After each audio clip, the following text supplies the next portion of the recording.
Queridos, vamos lá. A nossa compreensão sobre avivamento é totalmente errada, ou pelo menos parcialmente errada. A gente acha que avivamento é um presente de Deus para uma igreja fiel, para uma igreja que está muito crente, para uma igreja que está muito pentecostal, para uma igreja que todo culto fala em línguas, e aí Deus derrama um avivamento. E na realidade não é assim. Avivamento não é uma coroa que Deus dá para um grupo de crentes muito petecas, super pentecostais, que chuta Satanás e dá-lhe bicuda na cara do cão. Isso não é avivamento. O avivamento genuíno, que é retratado na palavra de Deus, ele é, abre aspas, um contra-ataque do Espírito Santo contra as investidas de Satanás à igreja do Senhor Jesus. Como assim, pastor Gabriel? Para que a gente entenda isso, eu queria que a galera da mídia me ajudasse. Abacuque capítulo 3, verso de número 2. Abacuque 3 e 2 diz assim, projeta aí, por favor.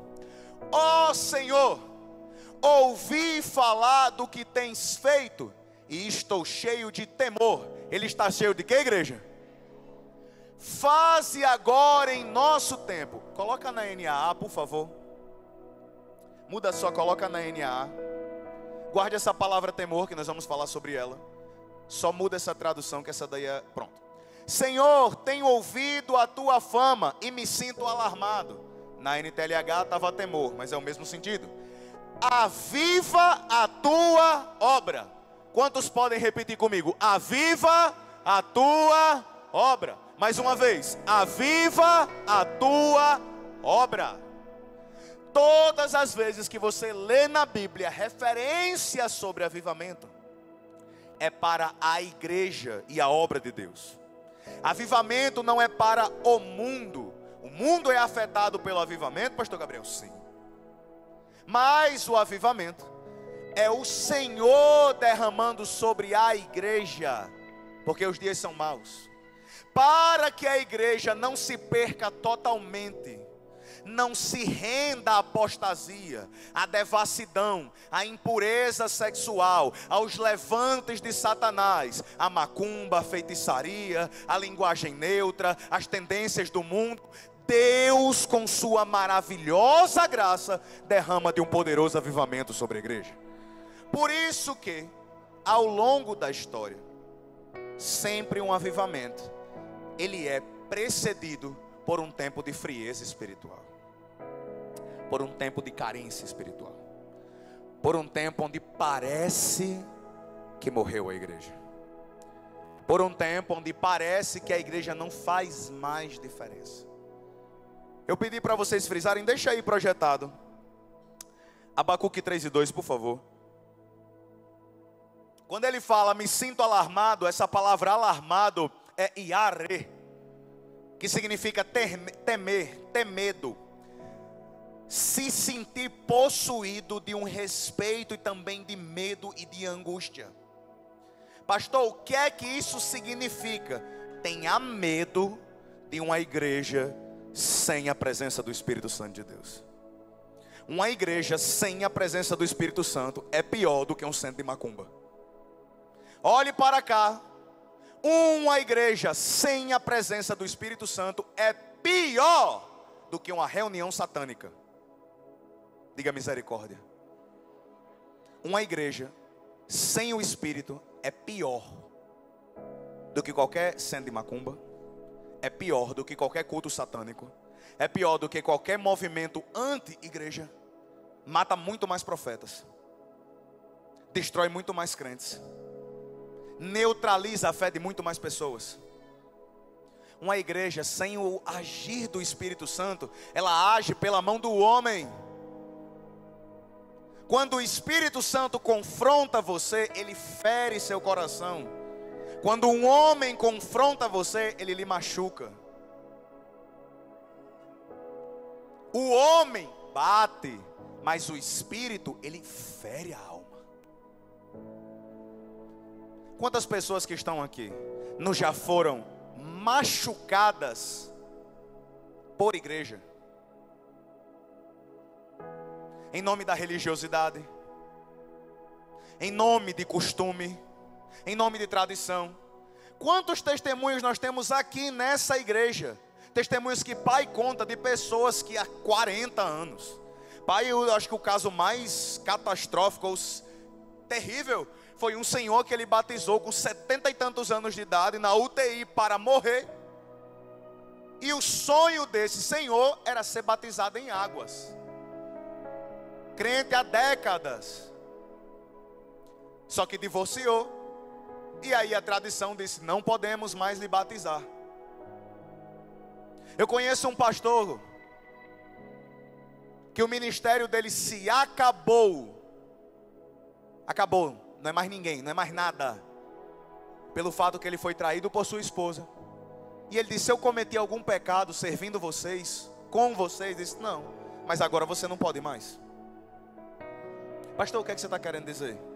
Está só acusando os outros? Não. Quando a igreja não está cheia do Espírito Santo, ela está cheia do espírito do homem. Diga misericórdia.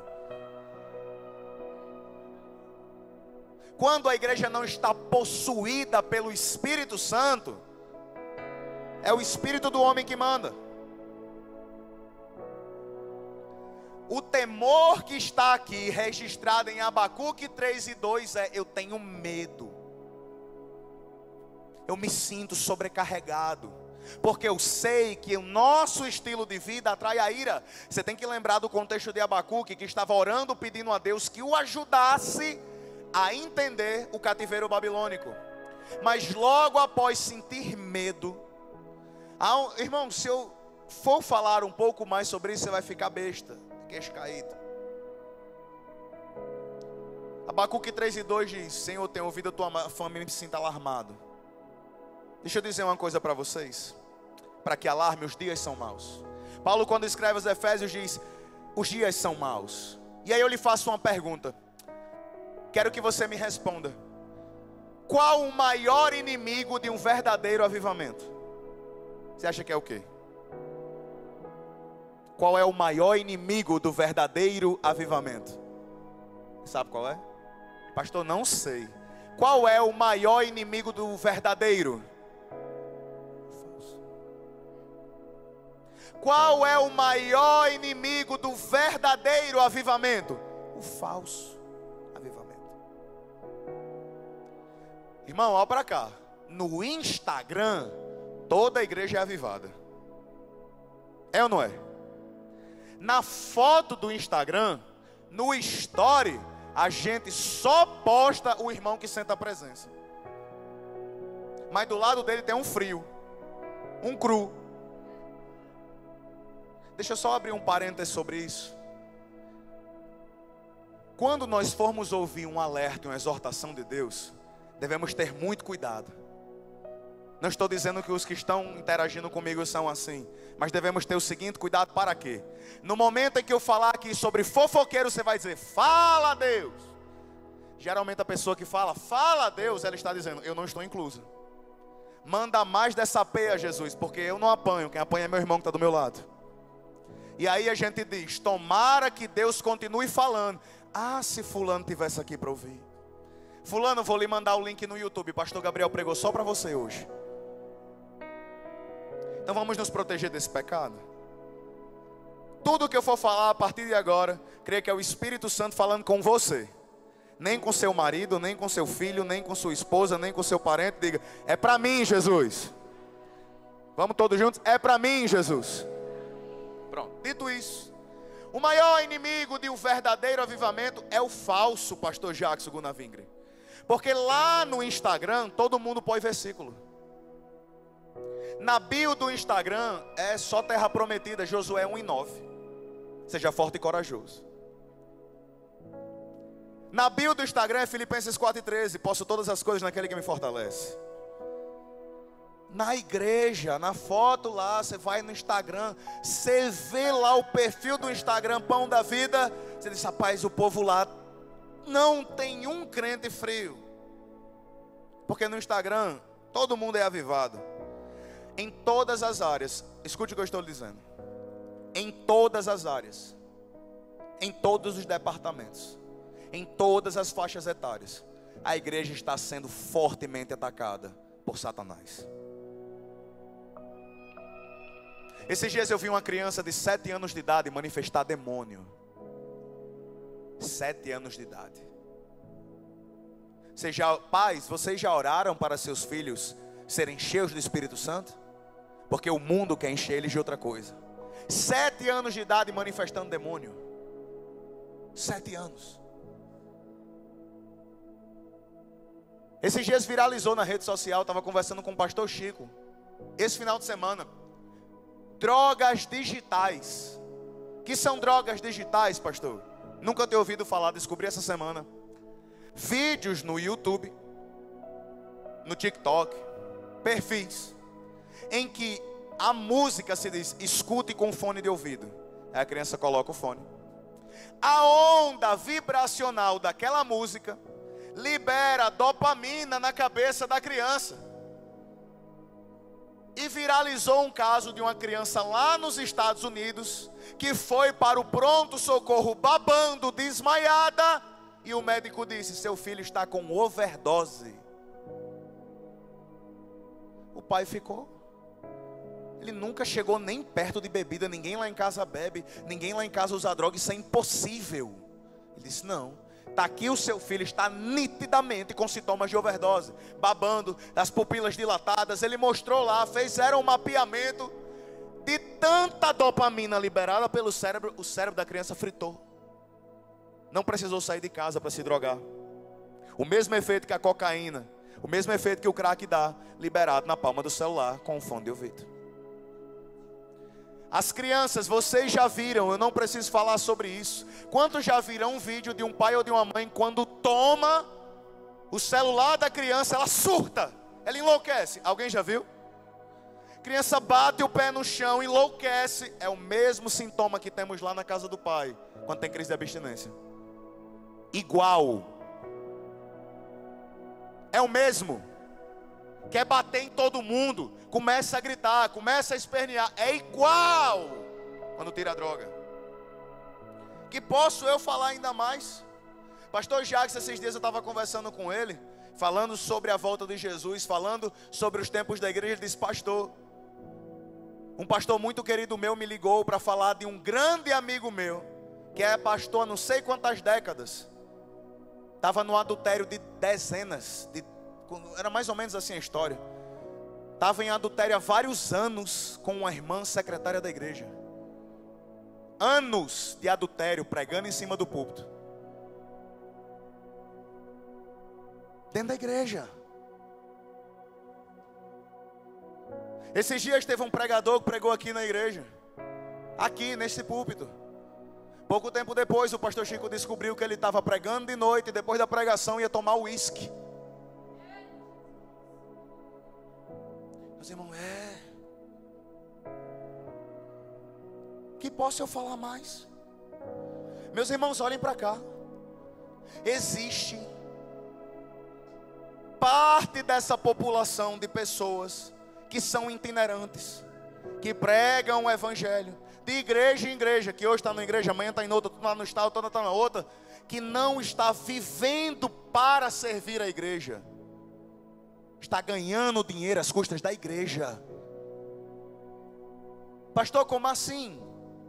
Está em pecado, mas procurar emprego dá trabalho. É mais fácil vir ganhar não sei quantos R$1.000 para trazer uma mensagem, do que se humilhar, descer do púlpito e dizer, pequei, não posso mais subir neste altar, careço de graça e de misericórdia. É mais fácil estar aqui em cima, gritando, animando você, pregando você. Quando terminar, eu desço do púlpito, o pastor manda a minha oferta e eu saio. E aí, pastor, nós temos pregações que enchem o nosso pulmão, mas não transformam o nosso coração. Nós temos pregações que nos fazem sentirmos poderosos em Deus,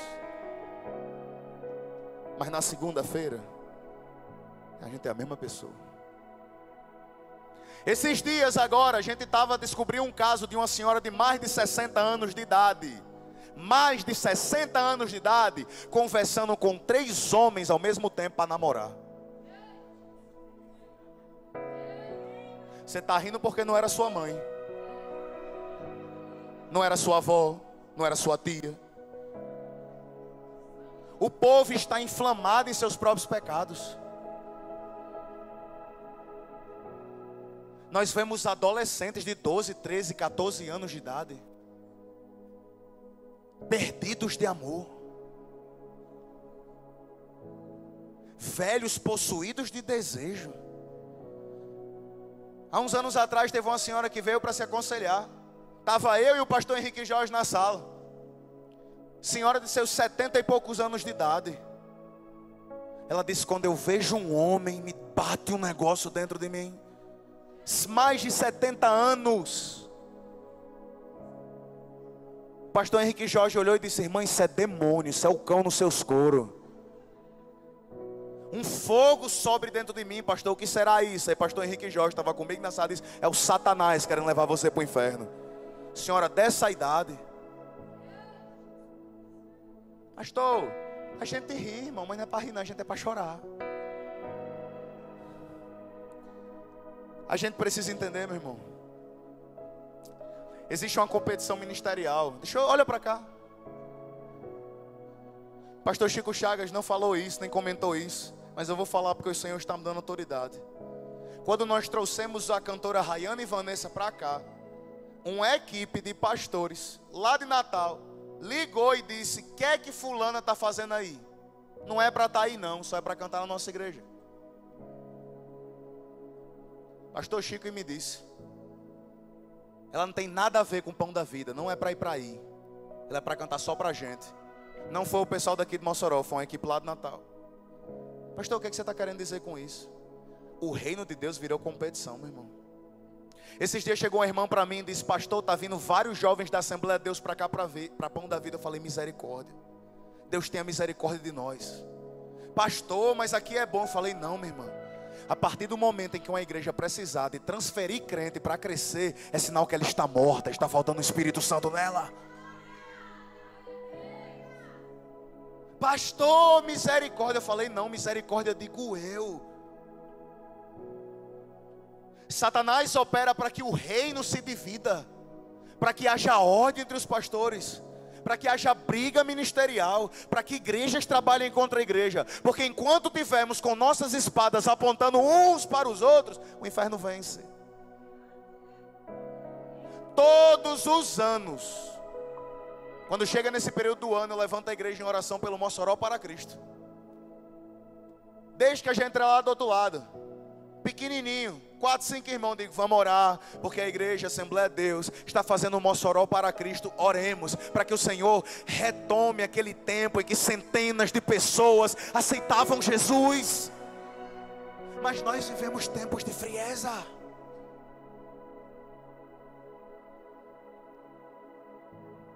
O nosso coração teme, nosso coração chora, porque os dias são maus.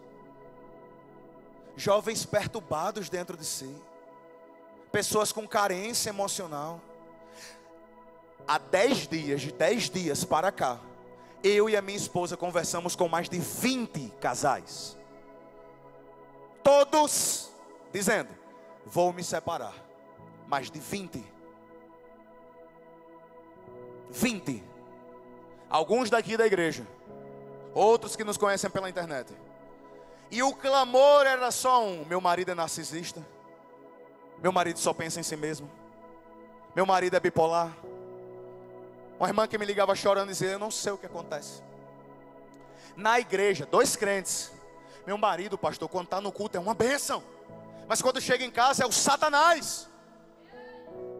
Pastor, o que é que eu faço? Ele é bipolar, pastor. Não, minha irmã, isso é falta do Espírito Santo na vida dele. Porque se ele tivesse cheio do Espírito Santo, ele tratava você como Cristo trata a igreja. Sexta-feira eu estava pregando no culto no lar, e digo isso tendo uma irmã como psicóloga, está aqui na segunda fileira. Eu falei: nós começamos a arranjar doença, porque nós não queremos nos submeter ao Espírito Santo de Deus. Há 10 anos atrás, quando o marido era um na igreja e era outro em casa, a gente dizia que era vaso de desonra. A gente dizia que era vaso quebrado. A gente dizia que era demônio. E aí como é que a irmã vencia? Vinha, fazia campanha de jejum, fazia campanha de oração. Vinha, e aí o que é que acontecia? O Espírito Santo transformava o homem. Mas hoje não. Eu marco uma consulta com um psicólogo, peço uma ruma de medicamento, vou drogar o meu marido para ele virar um pateta, um banana, porque ele é bipolar. Olha para cá, todo crente é bipolar. Pastor, não creio. Pois é, seu besta, lê a Bíblia. A Bíblia fala que dentro de nós tem uma velha natureza que milita contra a nova natureza. A velha natureza do velho Adão, o primeiro Adão. A nova natureza, a natureza do Espírito. A Bíblia fala que assim como a militância do Espírito contra a carne, a velha natureza contra a nova. Mas não! A gente colocar a culpa numa doença é muito mais fácil. É ou não é? Porque a partir do momento em que eu coloco a culpa é da doença, aí pronto. Aí eu não preciso mais jejuar. Eu não preciso mais orar. Eu não preciso pedir conselho de pastor. Eu não preciso mais pedir nada. Por quê? É porque eu sou doente, pastor. Você não está entendendo. Pastor, eu sou pastoreado por 2 pastores. Pelo senhor aqui na Pão da Vida e pelo rapaz lá do CAPS. Estava conversando com o doutor Hernani Pinheiro. E ele me disse, pastor Gabriel, 1% dos casos que eu atendo é genético. Genético, nasce com a enfermidade. 99% é adquirido. Não trata, não se submete. Dr. Hernani Pinheiro, dos maiores psiquiatras. Deixa eu dizer uma coisa para você, meu irmão. Nós estamos vivendo dias difíceis. Dias terríveis. A profecia da Bíblia não é que os nossos filhos seriam rebeldes. A profecia da Bíblia não é que os nossos velhos seriam cheios de luxúria ou cheios de Alzheimer. A profecia da Bíblia não é que os nossos jovens cortariam seus pulsos. A profecia da Bíblia é que os nossos jovens teriam sonhos. E os nossos velhos teriam visões. Por que necessitamos de um poderoso avivamento? Porque sem ele a igreja não terá força para combater as investidas de Satanás. É por isso que a gente entra na segunda parte e nós encerramos a mensagem. Quando ele diz, temi, me sinto alarmado. Dói no meu coração pensar nessas coisas.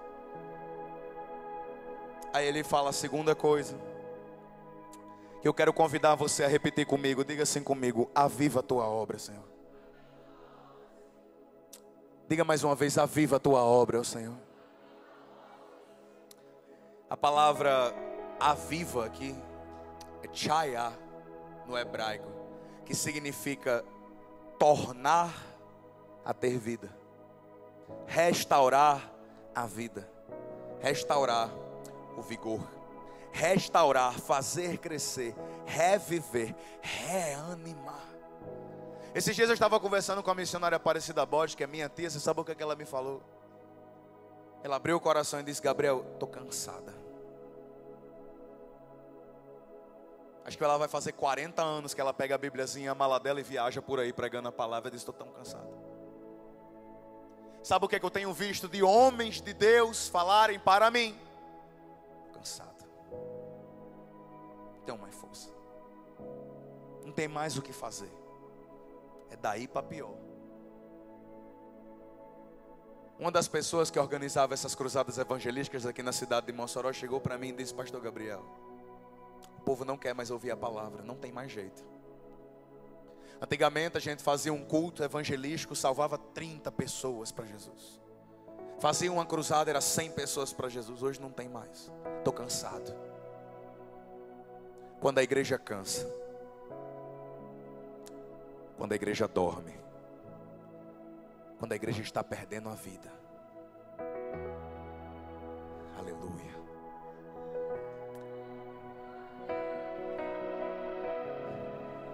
o Espírito Santo começa a tocar alguns servos dele aqui na terra, que não querem se conformar com a situação de apostasia, que não querem se conformar com doutrina falsa, que não aceitam pregadores que vivem às custas da igreja.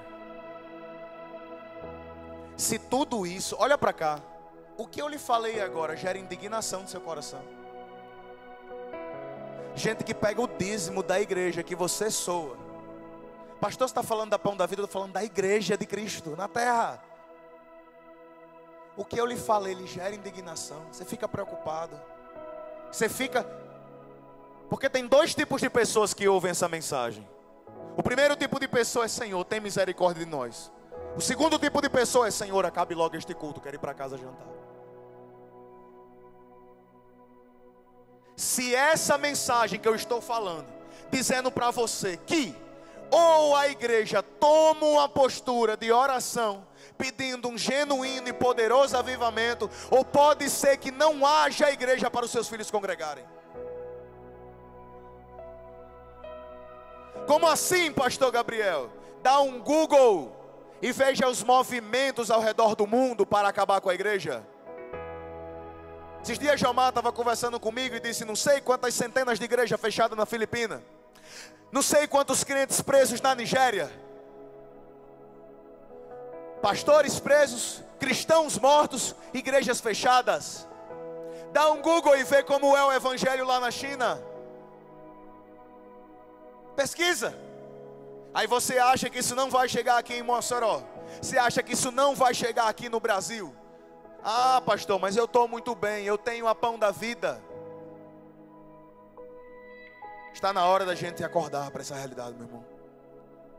Ou a gente ora pedindo a Deus que mande fogo do céu para novamente levantar a igreja na terra, ou não haverá igreja. Pastor, como assim, pastor? Houve uma época que a igreja se calou. E olhe para cá. Todas as vezes que a igreja se cala, o inferno fala. Olhe para cá. Todas as vezes que a igreja se cala, o inferno fala. Se a igreja se calar na sociedade, o inferno gritará na sociedade. Se a igreja se calar na escola, o inferno terá voz ativa na escola. A igreja se calou nas universidades e disse: crente que vai para a universidade desvia. Hoje 90 e tantos % dos professores de universidade são ateus, ou de movimentos contra a igreja, contra a família. Pergunte a qualquer professor universitário aqui da igreja, pergunta para ele a barra que é lá, para falar de Jesus. Pastor Romero Marinho é professor de direito na UERN. Ele fala de Jesus na última aula dele, porque se falar na primeira, pode ser que ele não chegue na última. Ninguém mais quer ouvir do evangelho. A igreja está perdendo forças. A igreja parece que está se tornando obsoleta. A igreja parece que virou bibelô de enfeite, sabe? E olha para cá, enfeite na vida até mesmo dos crentes. Enfeite na vida dos crentes. Igreja se tornou enfeite. Eu trabalho a minha vida todinha, passo a semana ganhando meu dinheirinho. Quando eu for no domingo, eu vou na igreja, peço a benção do padre evangélico e volto. Se tornou isso. O que faremos, pastor? Tem uma resposta na palavra. Está na hora da gente dobrar os nossos joelhos e dizer: aviva, Senhor, a tua obra mais uma vez. Houve um avivamento na Romênia em 1989. Depois você dá um Google e coloca avivamento Romênia 1989. Poucas décadas atrás, 1989, Romênia. O ditador Ceausescu conta essa história para os jovens. Ceausescu estava oprimindo e acabando e destruindo a Romênia com uma ditadura terrível. Só que veio um pastor e ensinou um grupo de cristãos a orarem e orarem por arrependimento, confissão de pecados. Um pastor que não era da Romênia chegou para fazer missão lá e ensinou um grupo de crentes na capital. E disse: vocês vão orar e vão pedir a Deus perdão pelos pecados.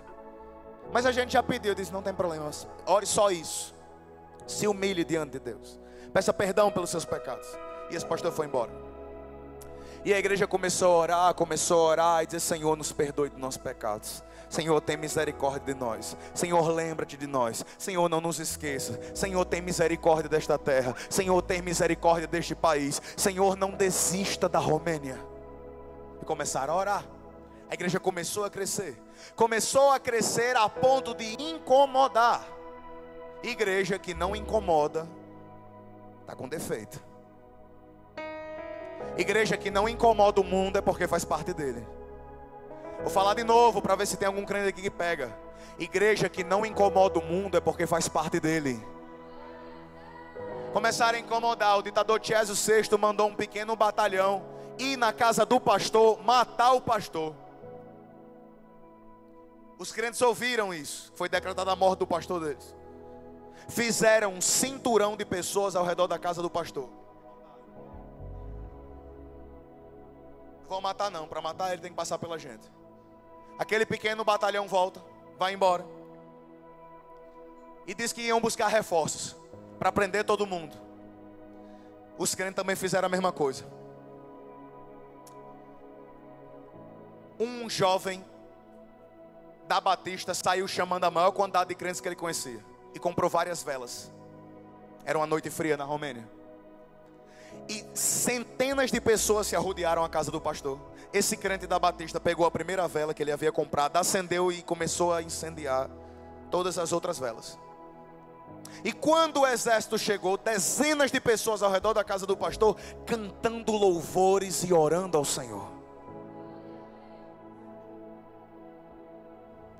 O exército não quis ouvir. Começaram a retaliação. Começaram a atirar no braço e na perna para poder espalhar o povo. Esse menino que tinha juntado as velas leva um tiro na perna. Levam ele para o hospital. Quando ele chega lá no hospital, o doutor disse: vamos ter que amputar sua perna para você não morrer. Estava muito feio o ferimento do tiro. E aí o médico disse para ele: valeu a pena você perder a sua perna por um negócio besta desse, por um cristianismo desse, tentando salvar a vida de um pastor. Valeu a pena você ter feito isso. E o jovem disse: eu posso ter perdido a minha perna, mas eu acendi a primeira vela. Naquela madrugada, aquele grupo de jovens começou a gritar pelas ruas da capital da Romênia: Deus existe, liberdade ao seu povo. Deus está vivo, liberdade ao seu povo. Jesus Cristo está vivo, liberdade ao seu povo. Primeiro dia. No outro dia, segundo dia, cerca de 200.000 pessoas foram para as ruas e praças públicas na Romênia e começaram a gritar: Deus existe, liberdade ao seu povo. No final, isso era dezembro de 1989. No final do 10º dia, Jesus VI foi destituído. E Deus instaurou um grande avivamento naquela nação. Pastor, o que é que você está querendo dizer com isso? O que é que isso tem a ver? Se tiver um crente disposto a acender a primeira vela, se tiver um crente disposto a chegar na boca de fumo, lá na casa do prostíbulo, lá no canto escondido, e dizer: Deus existe, liberdade ao seu povo. Eu ainda creio num evangelho que não bate continência para tráfico de drogas. Eu ainda creio num evangelho que não bate continência para prostituição, para o roubo, para a mentira, para a feitiçaria. Eu creio num evangelho que diz: onde está o Espírito do Senhor, aí a liberdade. Só tem um jeito, meus irmãos. Vamos lá. Eu quero encerrar lendo esse texto. Vamos ficar de pé. Já passei 20 minutos do que o pastor pediu.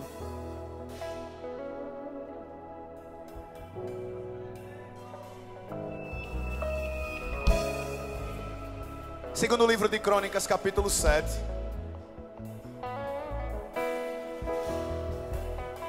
Verso número 14.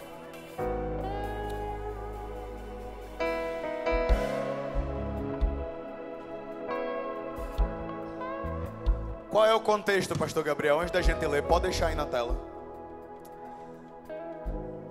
O Senhor está falando para Salomão. Quando o povo sair da presença de Deus, o que é que vai acontecer? Se você ler 2 Crônicas capítulo 7, você vai perceber que muita coisa do que Deus diz a Salomão que iria acontecer, está acontecendo na nossa sociedade hoje. Em que o povo trabalha e não recebe o salário do seu trabalho. Em que o povo sofre com enfermidade. Enfermidades no corpo. Enfermidades na alma. Enfermidades no espírito.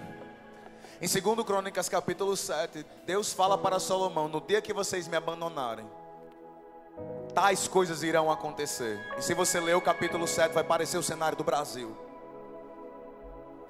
O povo trabalha, mas não junta nada. O povo tenta, vem uma enfermidade e adoece. Tenta. Esses dias uma esposa mandou mensagem para mim e disse: pastor, eu estou cansada de tentar. Eu não quero mais. Assim que terminou o culto da manhã, acho que foi domingo passado, foi domingo retrasado, eu estava pregando. Assim que eu terminei de pregar, ela disse: pastor, eu estou sem forças, eu não quero mais lutar. Eu disse: o que houve? Ela disse: eu acho que Deus nunca vai salvar meu casamento. É impossível. Eu disse: por quê, minha irmã? Ela me contou todo o caso. E eu disse: para você realmente é impossível. Mas deixa eu dizer uma coisa para você. Você serve a um Deus que a Bíblia diz: para Ele nada é impossível. Mas ela disse: eu já tentei de tudo que eu podia fazer. Mas você já tentou o que Deus pode fazer? Nós estamos muito acostumados a ganhar as nossas batalhas com as nossas palavras e com nossas mãos. Os crentes que estão aqui estão acostumados, Max, a ganhar batendo boca, a ganhar produzindo com a mão.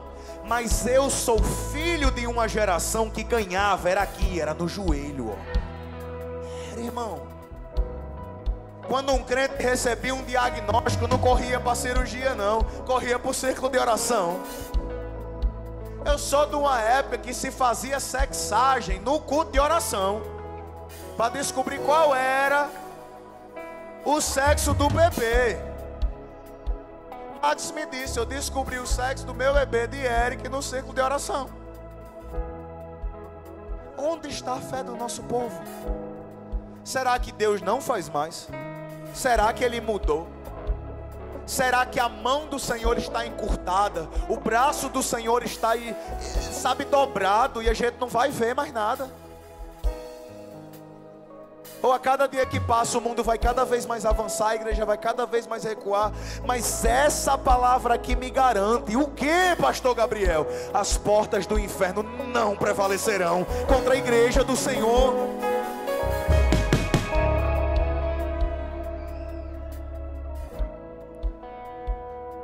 Contra a igreja do Senhor.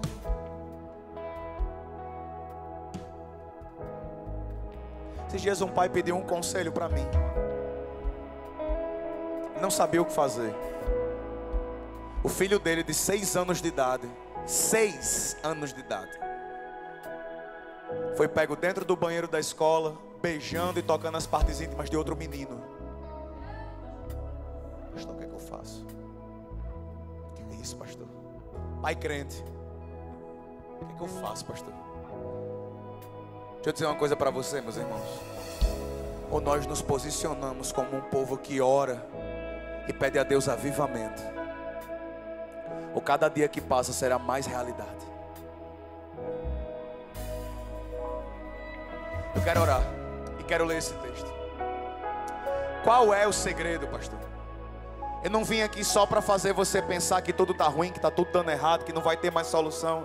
Pelo contrário, o pior momento de uma igreja é o seu melhor momento. Parece que Deus tem um prazer em agir quando não tem mais jeito. Aleluia. Tem algum crente ainda aqui essa noite? Em 2 Crônicas capítulo 7 verso 14 diz: se o meu povo, que se chama pelo meu nome, diga, a gente se humilhar. Entenda por se humilhar, jejuar. A palavra humilhar aqui é jejuar. O dia da humilhação de Israel era o dia do jejum. Vão para cá, olhem para cá todos. Nada substitui o jejum. Nada. Nada. Pastor, se eu só orar, ler a minha Bíblia e cantar louvor, eu posso não jejuar? Não. Nada substitui o jejum. Jesus Cristo olha para os seus discípulos em Lucas 5 e diz: dias virão em que o noivo lhe será tirado, e aí jejuarão. E logo em seguida ele fala, o vinho novo não pode ser colocado em odres velhos, e a remendo de roupa nova não pode ser colocado em vestes velhas. O jejum é o que transforma o crente. Talvez seja o tema do próximo domingo. Jejum. Crente que não jejua é crente que se embriaga. O contrário de uma vida jejuada é uma vida embriagada. Tem crente que diz assim: pastor Gabriel, se eu jejuar eu vou morrer. Se eu passar 12 horas sem comer, é mais fácil tu morrer pelo tanto que você come. Nunca vi ninguém morrer por ter passado um dia de jejum, mas já vi muita gente morrer por nunca ter jejuado. Se humilhar, orar, me buscar e se converter dos seus maus caminhos, eu, o Senhor, ouvirei dos céus, perdoarei os seus pecados e sararei a sua terra. Eu quero convidar você a orar. Se você quiser colocar a mão no seu coração ou dar a mão para alguém, você fica à vontade. Fechar os seus olhos.